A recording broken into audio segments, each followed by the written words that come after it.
إن الحمد لله نحمده ونستعينه ونستغفره ونعوذ بالله من شرور أنفسنا ومن سيئات أعمالنا. من يهده الله فلا مضل له ومن يضلل فلا هادي له. وأشهد أن لا إله إلا الله وحده لا شريك له وأشهد أن محمدا عبده ورسوله. يا أيها الذين آمنوا اتقوا الله حق تقاته ولا تموتن إلا وأنتم مسلمون. يا أيها الناس اتقوا ربكم الذي خلقكم من نفس واحدة وخلق منها زوجها وبث منهما رجالا كثيرا ونساء واتقوا الله الذي تساءلون به والأرحام إن الله كان عليكم رقيبا.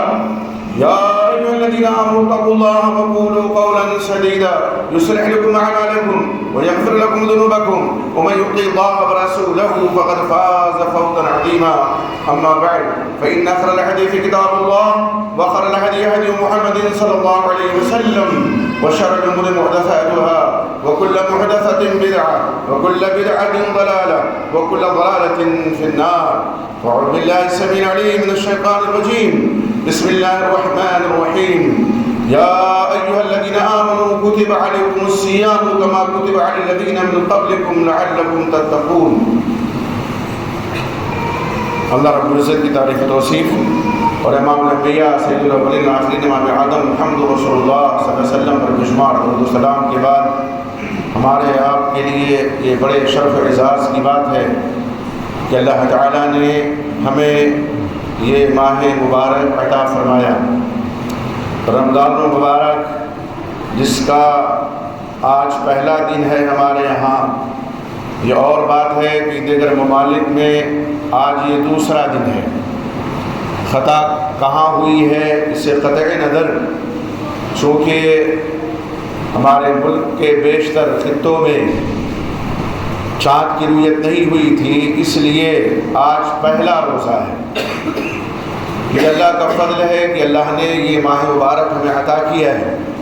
یہ مہینہ جو اللہ نے عطا کیا مقصد اس کا کیا ہے یہ اصل سمجھنے کی ضرورت ہے. اور اس کا مقصد اللہ رب العزت نے قرآن مجید میں خود بیان فرما دیا ہے. روزے کا مقصد کیا ہے, صیام کا مقصد کیا ہے. اللہ تعالیٰ فرماتے ہیں اے ایمان والو تم پر روزے ایسے ہی فرض کیے گئے جیسے تم سے پہلے لوگوں پر فرض کیے گئے تھے. کیوں فرض کیے گئے؟ لعلکم تتقون تاکہ تم متقی بن جاؤ. تو یہ رمضان کا مبارک مہینہ اور اس کے روزے اس لیے آتے ہیں کہ ہمیں اور آپ کو متقی بنا دیں. ہمارے دل میں اللہ کا خوف بس جائے, اللہ کی خشیت جاگوزی ہو جائے اور ہمارا آئندہ کا جو عمل ہے وہ تقویٰ کی بنیاد پر ہو. تقویٰ جب کسی دل میں ہوتا ہے تو متقی آدمی جس کے دل میں اللہ کا خوف ہو, اللہ کی خشیت ہو, اس کے اعمال بھی درست ہوتے ہیں. اعمال کس کے درست نہیں ہوتے؟ جس کے دل میں اللہ کا خوف نہیں ہوتا, اللہ کی خشیت نہیں ہوتی, اللہ کا ڈر نہیں ہوتا ہے. تو اس ناحیے سے اگر دیکھا جائے یہ پورا مہینہ ہماری تربیت کا مہینہ ہے. ہمیں ایک ایسی ٹریننگ دینے آیا ہے کہ جس کے بعد ہمارے اعمال درست ہو جائیں, ہمارے دل میں اللہ کا خوف بس جائے, اللہ کی خشیت بس جائے. تو اس مقصد اصلی کو جو روزوں کا مقصد ہے, جو اس ماہ مبارک کا مقصد ہے, اس کو سمجھنا بہت ضروری ہے. اور فضل و شرف دیکھیے اللہ کے نبی محمد رسول اللہ صلی اللہ علیہ وسلم فرماتے ہیں, ابن ماجہ کی روایت ہے, اذا كانت اول لیلۃ من رمضان, جب رمضان کی پہلی رات آتی ہے, صفدت الشیاطین ومردت الجن, تو شیطانوں کو بیڑیاں ڈال دی جاتی ہیں, زنجیریں ڈال دی جاتی ہیں اور سرکش جنوں کو بھی پابند سلاسل کر دیا جاتا ہے, بیڑیاں انہیں ڈال دی جاتی ہیں. وغلقت ابواب النار, اور جہنم کے دروازے بند کر دیے جاتے ہیں، وہ فتحت ابواب الجنہ، اور جنت کے دروازے کھول دیے جاتے ہیں۔ آپ دیکھیں یہ مہینہ جس میں جہنم کے دروازے بند کر دیے گئے، جنت کے دروازے کھول دیے گئے، اور سرکش جنوں کو، شیاطین کو پابند سلاسل کر دیا گیا، بیڑیوں میں جکڑ دیا گیا۔ یہ کم شرف کی بات ہے کہ اب ہم اللہ کا خوف اپنے دل میں بسا کر کے اعمال کریں گے۔ اللہ کے نبی محمد رسول اللہ صلی اللہ علیہ وسلم فرماتے ہیں یہ جہنم کے دروازے جو بند کر دیے گئے اور اس طرح سے پابند سلاسل کر دیا گیا، اس کے بعد کیا ہوتا ہے؟ نادا منادی، ایک ندا دینے والا ندا دیتا ہے، پکارنے والا پکارتا ہے، یا باغی الخیر اقبل، اے خیر کے متلاشی، اے خیر کے طلبگار آگے بڑھ، وجا باغی الشر اقصر، اور اے شر کے طلبگار، اے شر کے متلاشی رک جا۔ اور اللہ رب العزت کے کچھ آزاد کردہ بندے ہوتے ہیں، آزاد کرتے ہیں اللہ تعالیٰ، وَلِلَّهِ عُتَقَاءُ مِنَ النَّارِ، جہنم سے اللہ آزاد کرتے ہیں، وَذَلِكَ كُلَّ لَيْلَةٍ، اور یہ ہر رات ہوتا ہے۔ یہ آزادی رمضان کے مبارک مہینے کی ہر رات میں ہوتی ہے۔ آزادی کا پروانہ کنہیں ملتا ہے؟ جہنم سے کون آزاد کیے جاتے ہیں؟ جو اس آیت کریمہ کو سمجھتے ہوئے اپنے دل میں تقوی بساتے ہیں، لعلکم تتقون کا مفہوم سمجھتے ہوئے اپنے دل میں اللہ کی خشیت بساتے ہیں۔ متقیوں کو، پرہیزگاروں کو، اللہ کا خوف رکھنے والوں کو، اللہ رب العزت کا ڈر دل میں بسانے والوں کو جہنم سے آزادی ملتی ہے۔ اب آئیے قرآن مجید کی آیت کریمہ اور اللہ کے نبی محمد رسول اللہ صلی اللہ علیہ وسلم کے اس فرمانے والا شان کی روشنی میں دیکھیں کہ کون لوگ ہیں جو جہنم سے آزاد کر دیے جاتے ہیں، کون لوگ ہیں جن کے لیے اللہ کی مغفرتیں نازل ہوتی ہیں، کون لوگ ہیں جن کے لیے جنت کے دروازے کھول دیے جاتے ہیں، کون لوگ ہیں جن کے لیے جہنم کے دروازے بند کر دیے جاتے ہیں۔ جنت کے دروازے کھول دیے گئے، فلم یغلق، پھر بند نہیں ہوتے، اور جہنم کے دروازے بند کر دیے جاتے ہیں۔ وہ کون لوگ ہیں؟ اللہ کے نبی محمد رسول اللہ صلی اللہ علیہ وسلم نے، متفق علیہ روایت ہے صحیح بخاری مسلم کی، آپ صلی اللہ علیہ وسلم نے فرمایا من صام رمضان ایمانا واحتسابا غفر له ما تقدم من ذنبه، جس نے رمضان کا روزہ رکھا ایمان رکھتے ہوئے، اجر کو طلب کرتے ہوئے، اس کے پچھلے گناہ معاف کر دیے جاتے ہیں، بخش دیے جاتے ہیں، گناہ صغیرہ کی بخشش ہو جاتی ہے۔ ظاہر سی بات ہے کہ ایمان رکھتے ہوئے جو روزہ رکھے گا، ایمان رکھتے ہوئے اور اجر کو طلب کرتے ہوئے جو روزہ رکھے گا، اس کو بخشش کا پروانہ اللہ کی طرف سے ملے گا۔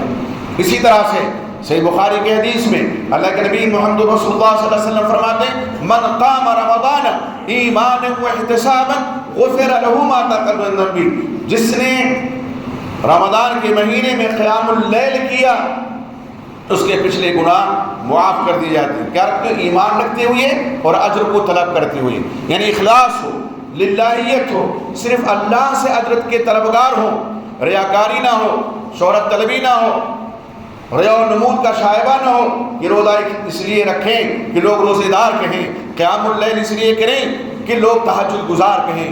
اگر یہ داعیہ نہیں، یہ جذبہ نہیں اور یہ بیماری دل میں نہیں ہے تو اللہ رب العزت ایسے لوگوں کو بخشش کا پروانہ دے دیتے ہیں۔ یہ مبارک مہینہ ہے۔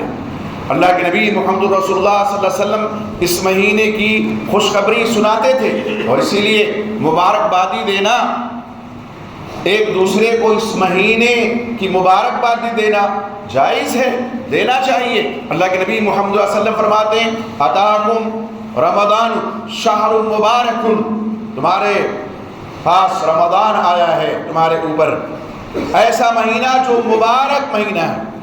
شہر کریم نہیں کہنا چاہیے، رمضان کریم نہیں کہنا چاہیے، لیکن رمضان مبارک کہہ سکتے ہیں۔ یہ حدیث اس بات کی دلیل ہے، مسند احمد کی روایت ہے، نسائی میں روایت موجود ہے، اور امام البانی رحمۃ اللہ علیہ نے اس روایت کی تصحیح فرمائی، صحیح قرار دیا ہے۔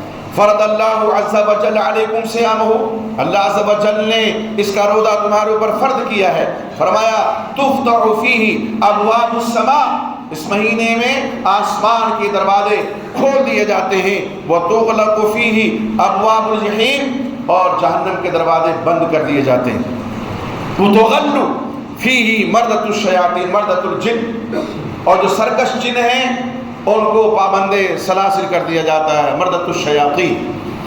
فرمایا للہ فیہ لیلۃ، اللہ کے لیے ایک ایسی رات اس میں ہے، خیر من الف شہر، جو 1000 مہینوں سے بہتر ہے، من حرم خیرہا فقد حرم، جو اس کے خیر سے محروم ہو گیا تو حقیقت میں وہ محروم ہو گیا۔ تو آپ دیکھیں یہ شہر مبارک ہے، مبارک مہینہ ہے جو ہمارے اوپر سایہ فگن ہے، اور جس کی ہمارے ہاں آج پہلی تاریخ ہے۔ اللہ کے فضل و کرم سے، اللہ کی توفیق جن کو ملی وہ روزے سے ہیں، اور وہ لوگ بڑے حرمہ نصیب ہیں، رمضان کا مہینہ پاتے ہیں اور اس کے بعد روزہ نہیں، اس کے باوجود روزہ نہیں رکھتے، بھیڑ بکریوں کی طرح سے منہ چلاتے پھرتے ہیں۔ اسی طرح وہ لوگ بھی بد نصیب ہیں جو بھوکے اور پیاسے تو رہتے ہیں لیکن روزے کے آداب کا خیال نہیں کرتے، اس لیے ان کا روزہ بھی صرف بھوک اور پیاس کا روزہ ہوتا ہے، حقیقی روزہ نہیں ہوتا۔ اللہ کے نبی محمد رسول اللہ صلی اللہ علیہ وسلم فرماتے ہیں من لم یدع قول الزور والعمل به فلیس للہ حاجۃ فی ان یدع طعامہ وشرابہ، جو جھوٹ کو نہ چھوڑے، جھوٹ پر عمل نہ کرنا چھوڑے، تو اللہ کو کوئی ضرورت نہیں ہے کہ وہ اپنا کھانا پانی چھوڑ دے۔ اللہ رب العزت ہم سے ہمارا کھانا پانی نہیں چھوڑوانا چاہتے، حقیقی جو مقصد ہے وہ تقویٰ ہے اور وہ دل میں بستا ہے۔ ہم بھوکے رہتے ہیں تو پیٹ خالی رہتا ہے، پیاسے رہتے ہیں تو رگیں ہماری تر نہیں ہو پاتی ہیں، لیکن اگر تقویٰ دل میں ہے تو بھوک اور پیاس کا وہ احساس نہیں ہوتا ہے جو احساس ان لوگوں کو ہوتا ہے جن کے دل میں اللہ کا خوف نہیں ہے، اللہ کی خشیت نہیں ہے۔ تو اس طرح سے اللہ کے نبی محمد رسول اللہ صلی اللہ علیہ وسلم نے زبان کی حفاظت کا بھی حکم دیا ہے۔ یہ زبان جو قینچی کی طرح آئے دن چلتی رہتی ہے اور رمضان کے مہینے میں بھی بند نہیں ہوتی ہے، اس کی خطرناکی اتنی زیادہ ہے کہ آدمی بھوکا بھی ہے، پیاسا بھی ہے، لیکن روزہ اللہ کے ہاں اس کا قبول نہیں ہو رہا ہے، اس کے ہاتھ میں صرف بھوک آ رہی ہے، صرف پیاس آ رہی ہے۔ اللہ کے نبی محمد رسول اللہ صلی اللہ علیہ وسلم ایک حدیث میں فرماتے ہیں رب صائم لیس له من صیامہ الا الجوع، کتنے روزے دار ہیں کہ ان کے روزے سے سوائے بھوک کے ان کو کچھ حاصل نہیں ہوتا ہے۔ ورب قائم لیس من قیامہ الا السحر لیس له من قیامہ الا السحر، کتنے ایسے قیام اللیل کرنے والے، تراویح کی نماز پڑھنے والے، تہجد کا اہتمام کرنے والے، صلاۃ اللیل کا اہتمام کرنے والے، کتنے ایسے ہیں سوائے رت جگے کے ان کے حصے میں کچھ نہیں آتا ہے۔ اب ہمیں اور آپ کو یہ طے کرنا ہے کہ ہمارا شمار صرف رت جگوں میں ہو، ہمارا شمار صرف بھوک اور پیاس برداشت کرنے والے میں ہو، یا روزے داروں میں ہو جائے، قائم اللیل میں ہو جائے، صائم النہار میں ہو جائے۔ یہ طے کرنا ہمیں اور آپ کو ہے، اور آج ہی سے یہ طے کرنا ہوگا، آج ہی سے زبان پہ لگام لگانی ہوگی، زبان کو کنٹرول میں کرنا ہوگا، زبان پہ پابندی لگانا ہوگی۔ آج کتنے ایسے لوگ ہیں جو ذوالوجہین ہیں۔ ذوالوجہین کا مطلب کیا ہوتا ہے کہ آپ کے منہ پہ ہیں تو آپ کی تعریفوں کے پل باندھ دیں گے، صاحب آپ تو بہت اچھے ہیں اور آپ بڑے نیک ہیں، بڑے پارسا ہیں، اور جیسے ہی دوسری جگہ جائیں گے تو دوسرا چہرہ لے کر کے جائیں گے، برائیاں کریں گے، غیبت کریں گے۔ اور ایک مفہوم ذوالوجہین کا یہ کہ لوگوں کے سامنے بظاہر بہت پارسا بنے ہوئے ہیں، لیکن حقیقت میں جب تنہائی میں جاتے ہیں تو دوسرا رنگ ہوتا ہے۔ دو چہرہ لیے ہوئے ہیں، ایک چہرہ وہ جو لوگوں کے سامنے ہے، ایک چہرہ وہ جو تنہائی کا چہرہ ہے۔ آج تنہائی کے گناہ کتنے ہیں شمار نہیں کیا جا سکتا۔ یہ اسمارٹ فون جو آج ہاتھوں میں ہے، لوگ روزہ رکھتے ہوئے بھی فلمیں دیکھتے ہیں، اشلیل گانے سنتے ہیں روزے سے۔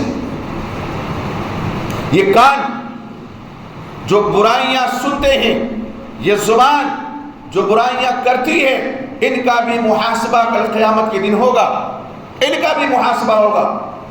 بچ نہیں سکتا کوئی روزے کی حالت میں روزے کے آداب کا پاس و لحاظ آدمی نہ کرے، غیبت کرے، چغلی کرے، جھوٹ بولے، گالی بکے، لعن طعن کرے اور بہت سے وہ اعمال و افعال کرے جن سے اور دنوں میں منع کیا گیا ہے۔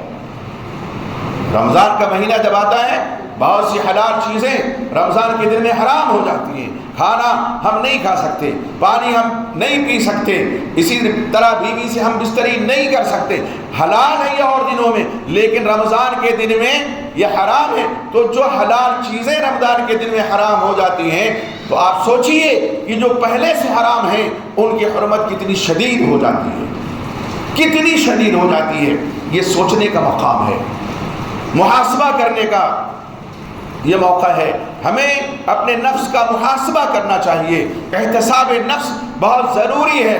ہم سحری کرتے ہیں اور اس کے بعد فجر کی نماز پڑھتے ہیں، ٹھیک ہے، اگر نیند آ رہی ہے سو جائیں، لیکن ساتھ ہی ساتھ قرآن مجید کی تلاوت کو نہ بھولیں۔ یہ شہر قرآن بھی ہے۔ اللہ رب العزت نے فرمایا شہر رمضان الذی انزل فیہ القرآن ھدی للناس وبینات من الھدی والفرقان فمن شہد منکم الشہر فلیصمہ۔ رمضان کا مہینہ وہ مہینہ ہے جس میں قرآن نازل کیا گیا، جس میں لوگوں کے لیے ہدایت ہے، واضح دلائل جس میں موجود ہے، حق و باطل کے درمیان فرق کرنے والی کتاب ہے یہ۔ تو جو رمضان کا مہینہ پا جائے اس کو چاہیے کہ روزہ رکھے، اس کو چاہیے کہ وہ روزہ رکھے۔ فرض ہے روزہ، اسلام کے جو 5 ارکان ہیں اس میں بنیادی رکن ہے روزہ۔ وہ نوجوان سوچیں جو رمضان کے دنوں میں بھیڑ بکریوں کی طرح منہ چلاتے ہیں، روزہ نہیں رکھتے۔ بعض ایسے لوگ بھی ملیں گے کہتے ہیں بیمار ہیں، یہ شکایت ہے وہ شکایت ہے، اور جیسے ہی عید کی نماز پڑھیں گے بیماری ساری چھومنتر ہو جاتی ہے، غائب ہو جاتی ہے۔ رمضان آیا تھا دل میں تقویٰ بسانے کے لیے، رمضان آیا تھا کہ ہم متقی بن جائیں، پرہیزگار بن جائیں۔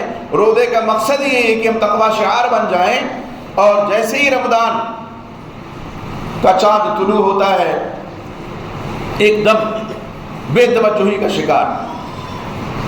تو رمضان کے مہینے میں 3 قسموں میں لوگ بڑھ جاتے ہیں۔ ایک وہ جو خالص روزے دار ہیں، جو روزوں کے آداب کا پاس و لحاظ رکھتے ہیں، جو زبان پر کنٹرول رکھتے ہیں، جو افواد نہیں بکتے، جو چغلی نہیں کرتے، غیبت نہیں کرتے، برائیاں نہیں کرتے، محفلیں دوسروں کی برائیوں کے لیے نہیں سجاتے، قرآن مجید کی تلاوت کرتے ہیں، ذکر و اذکار کرتے ہیں، اور غربا مساکین کا خیال رکھتے ہیں، ہمدردی و غمگساری ایک دوسرے کے ساتھ کرتے ہیں۔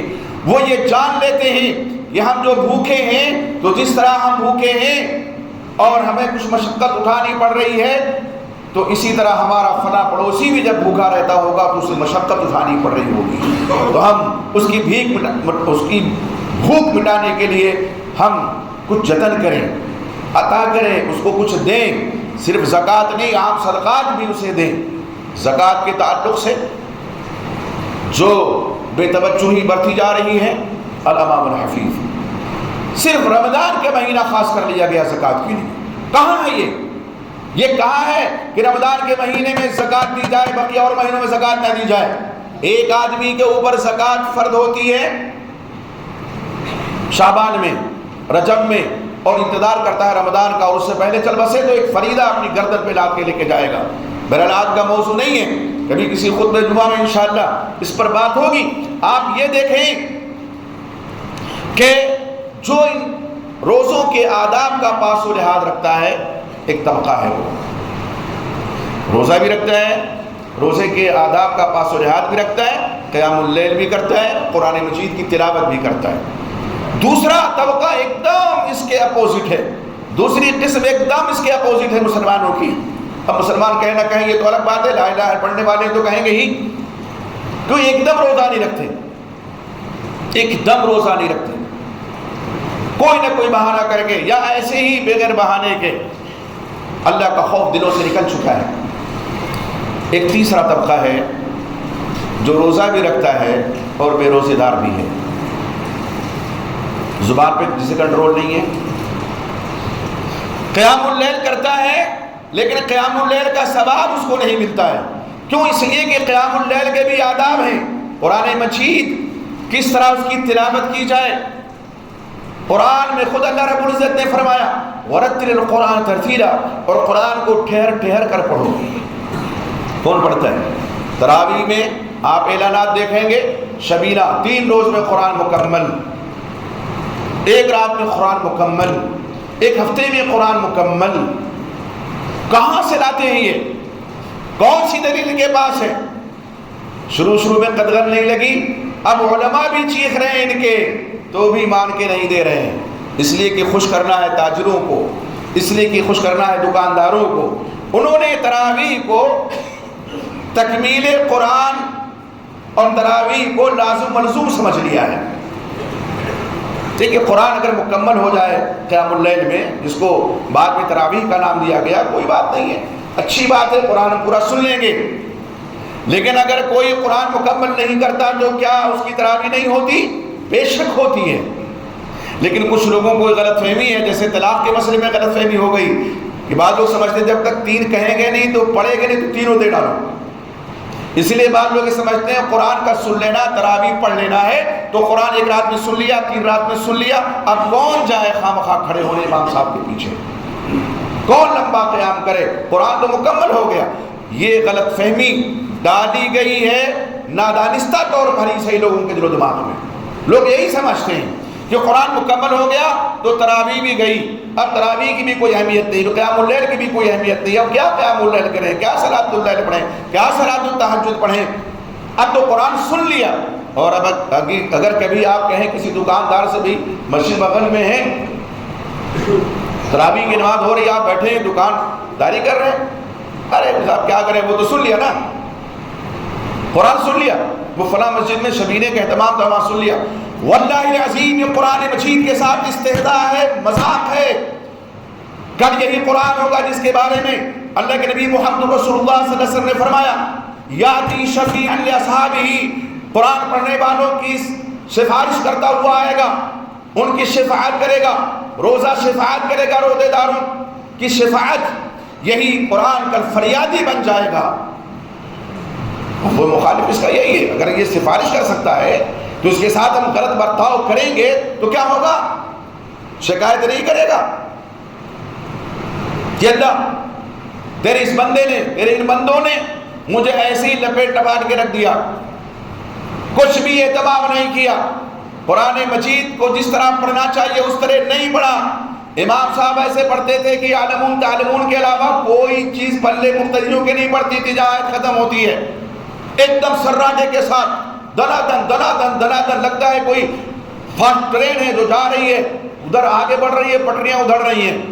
اس لیے قرآن نازل ہوا تھا.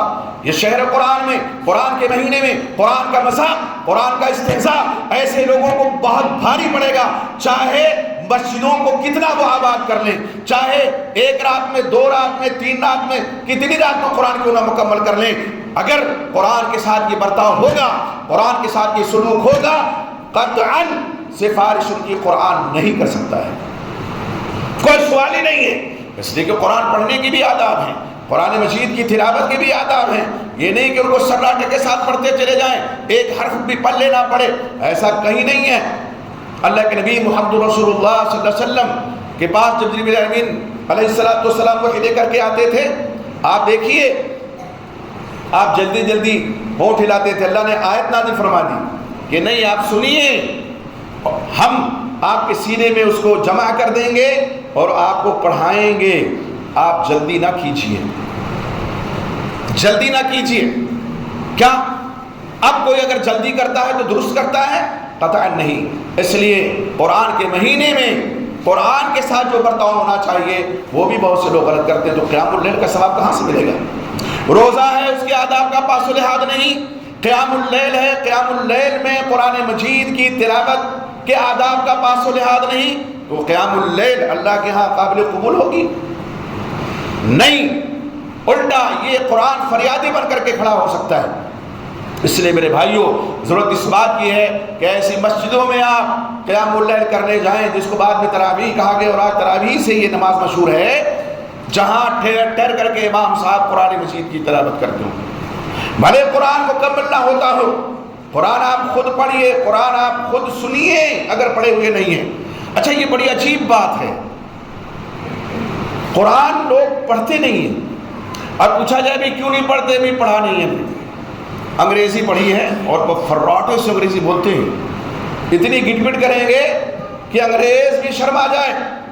ہندی بہت دھڑلے سے بولیں گے، ہر زبان آتی ہے، صرف قرآن نہیں آتا ہے. سیکھیے نا.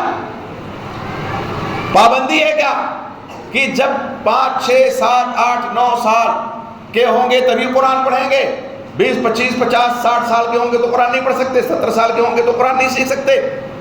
خیرکم من تعلم القرآن وعلمہ، صحیح بخاری کی حدیث میں آپ صلی اللہ علیہ وسلم سے بہتر وہ شخص ہے جو قرآن کو سیکھے اور قرآن کو سکھائے.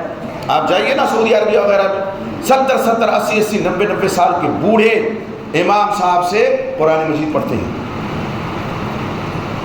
فجر کے بعد بیٹھ جائیں گے، عصر کے بعد بیٹھ جائیں گے، کبھی مغرب کے بعد بیٹھ جائیں گے، حلقہ ہوتا ہے قرآن مجید کا. اور جو امامت فرما رہے ہوتے ہیں وہی ان 80 90 سال کے بوڑھوں کے استاذ بھی ہوتے ہیں. اٹک اٹک کے، میں نے خود اپنی آنکھوں سے دیکھا، اٹک اٹک کے پڑھ رہے ہیں. ٹھیک ہے 80 سال کے ہو گئے، پہلے نہیں پڑھا ہوگا، لیکن اب پڑھنے کا اہتمام کریے. تو پڑھنے کا اہتمام کیجئے، کل قیامت کے دن یہ عذر کام نہیں آ سکتا. اللہ ہم قرآن پڑھنا نہیں جانتے تھے. کیوں نہیں جانتے تھے؟ کیا قرآن تمہارے گھر میں نہیں تھا؟ کیا قرآن مسجد میں نہیں تھا؟ کیا قرآن پڑھانے والوں کا اکال ہو چکا تھا، وہ نہیں موجود تھے؟ کیوں نہیں؟ تم نے انگریزی سیکھی، تم نے ہندی سیکھی، تم نے ملیالم سیکھی، تم نے اور زبانیں سیکھی، فارسی بھی سیکھ لی تم نے، صرف عربی ہی پڑھنا تمہیں نہیں آئی. کیوں؟ آخر ہم نے اس کو کتاب ہدایت بنایا تھا. اللہ فرماتے ہیں ھدی للمتقین ھدی للناس، یہ متقیوں کے لیے ہدایت ہے. اور متقیوں کے لیے ہدایت کس معنی کر کے ہے کہ اللہ تعالیٰ صرف رہنمائی نہیں بلکہ ہدایت تک پہنچا دیتے ہیں. ایصال مطلوب سارے لوگوں کے لیے ہدایت اس طرح ہے، اس میں رہنمائی موجود ہے، تمام لوگوں کے لیے ہدایت ہے. اس میں ھدی للناس ہے. تو ھدی للناس ہے. یہ ھدی للناس کب ہوگا؟ جب ہم اس کو پڑھیں گے، اس کے معانی کے ترجمہ اور تفسیر کو سمجھیں گے.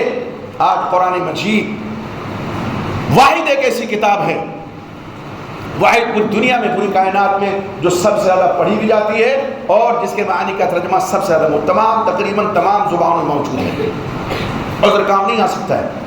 پڑھیے، آپ اللہ کے واسطے پڑھیے. یہ رمضان کا پورا مہینہ آپ کسی کو متعین کر لیجئے، کسی حافظ صاحب کے پاس بیٹھیے.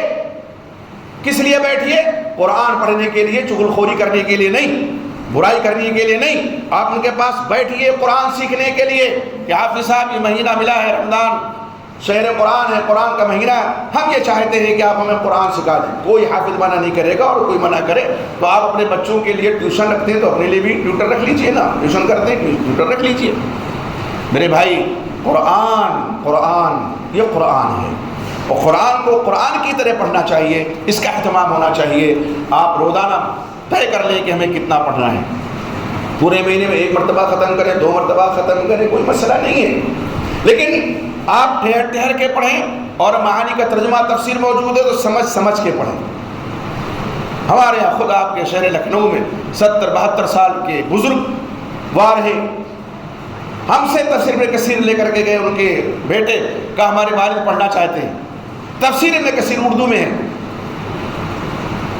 70 72 سال کی عمر ہے، لیکن جذبہ یہ ہے کہ ہمیں پڑھنا ہے تفسیر، سمجھ کے قرآن پڑھنا ہے. صرف رمضان میں نہیں، ایک جلد لے گئے، اس کو پڑھ لیا، پھر واپس کیا، دوسری جلد لے گئے.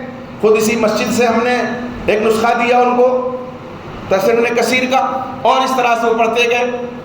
اللہ رب العزت اتنا خوش ہوتا ہے ایسے بندوں سے جو قرآن سے اپنا تعلق برقرار رکھتے ہیں. اس لیے ضرورت اس بات کی ہے کہ ہم رمضان کے مہینے میں روزہ رکھیں، قیام اللیل کریں، اور قرآن سے اپنے رابطے کو مضبوط کریں، قرآن سے اپنا رابطہ مضبوط کریں. یہی قرآن کل قیامت کے دن ہمارا سفارشی بن جائے گا اللہ کے نبی محمد رسول اللہ صلی اللہ علیہ وسلم کے فرمان کے مطابق. یہی روزہ ہماری سفارش کرے گا کہ اللہ تیرے اس بندے نے میری وجہ سے کھانا پانی چھوڑا تھا، شہوات کو چھوڑا تھا. یہ قرآن کہے گا اللہ میری سفارش قبول فرما، اس لیے کہ تیرے اس بندے نے میری تلاوت کی تھی، رات جگہ تھا یہ اور جگہ اس نے کیا تھا. اللہ سے دعا ہے کہ اللہ رب العزت ہمارے صیام القیام کو قبول فرمائے، ہمیں قرآن مجید کو زیادہ سے زیادہ پڑھنے کی توفیق عطا فرمائے، اور ہمارے وہ بھائی، ہماری وہ مائیں اور بہنیں جو قرآن نہیں پڑھی ہوئی ہیں، اللہ ان کو توفیق عطا فرمائے کہ اس قرآن کے مہینے میں قرآن پڑھنا شروع کر دیں، قرآن کی تعلیم حاصل کرنا شروع کر دیں. اور وسائل بہت ہیں، اللہ ان وسائل کو ہمارے لیے مہیا کر دے تاکہ ہم قرآن کو سمجھ کر پڑھ سکیں. اللہ رب العزت تیرے درمادہ بندے ہیں، گنہگار ہیں، سیاکار ہیں، لیکن میرے مولا طرح طرح سے وابستہ ہیں. اللہ ہمارے گناہوں کو معاف فرما، ہماری لذوں کو معاف فرما، ہماری خطاؤں کو معاف فرما. اللہ ہمیں حسن عمل کی توفیق عطا فرما. اللہ رب العزت ہمیں جو بیمار کو شفا عطا فرما. ہمارے بھائی جو قرضدار ہیں، اللہ کوئی آسان سی سبیل پیدا فرما دو. اللہ ہمارے مسلمان بھائی جو دنیا کی کسی خطے پریشان حال ہیں، اللہ کی پریشانی کو دور فرما. اللہ رب العزت یہ رمضان کا مبارک مہینہ جو ہمارے اوپر سایہ فگن ہے، اللہ توفیق عطا فرما، یہ پورا مہینہ ہم خوش اسلوبی سے گزار لیں. اللہ ہم روزہ رکھیں، نمازیں پڑھیں، قیام اللیل کریں، قرآن مجید کی تلاوت کریں. ہم سب کو اس کی توفیق عطا فرما. اللہ بغیر تیری توفیق کے ہم کچھ نہیں کر سکتے. اللہ ہم تجھ سے تیری توفیق مانگتے ہیں، اللہ ہم تجھ سے تیری حسن توفیق مانگتے ہیں. اللہ ہمیں حسن توفیق سے شادکام فرما دے. اللہ رب العزت جن کے والدین یا والدین سے جو بیمار ہیں، اللہ ان کو شفا کامل عاجل عطا فرما. اللہ رب العزت ہم میں سے جن کے والدین یا والدین سے کوئی جو وفات پا چکے ہیں، اللہ ان کی بار بار مغفرت فرما. اللہ میں جن کے والدین یا والدین سے کوئی جو حیات ہے، اللہ توفیق عطا فرما. ان کی خدمت کر کے ہم ابتدا حاصل کر لیں. اللہ ہمیں جو مومن مرد مومنہ خواتین جن کی وفات ہو چکی ہے، اللہ رب العزت گناہوں کو معاف فرما، ان کی لغزشوں کو معاف فرما، ان کی خطاؤں کو معاف فرما. اللہ رب العزت یہ وطن ہمارا پیارا وطن ہے، اس وطن سے فطری محبت ہے. اس وطن میں ہمیں امن و امان کی زندگی عطا فرما. ہماری عزت و آبرو کی حفاظت فرما، ہماری جان ہمارے مال کی حفاظت فرما. اللہ رب العزت ہمیں ظالموں کو ظلم و ستم سے معمول محفوظ فرما دے. اللہ ہمیں ظالموں کو ظلم و ستم سے معمول محفوظ فرما دے. اللهم إنا نجعلك في نحورهم ونعوذ بك من شرورهم. اللهم إنا نجعلك في نحورهم ونعوذ بك من شرورهم. اللهم إنا نجعلك في نحورهم ونعوذ بك من شرورهم. اللہ رب العزت جس طرح تو نے ہمیں اکٹھا کیا، توفیق عطا فرما. یہ رضا پا کر کے ہم جنت میں اکٹھا رہیں. اللہ رب العزت ہمیں تمام مغفرتوں تمام رحمتوں سے شاد کام فرما دے. اللہ تعالی ہمیں توفیق عطا فرما کہ جو کچھ ہم نے سنا اور کہا ہے اس پر عمل کرے. اللہ رب العزت جب تک اس دنیا میں زندہ ایمان کے حالت میں زندہ رہے، اور جب ہمارا خاتمہ ہو تو ہم سب کے لبوں پہ اشہد ان لا الہ الا اللہ واشہد ان محمدا عبدہ ورسولہ.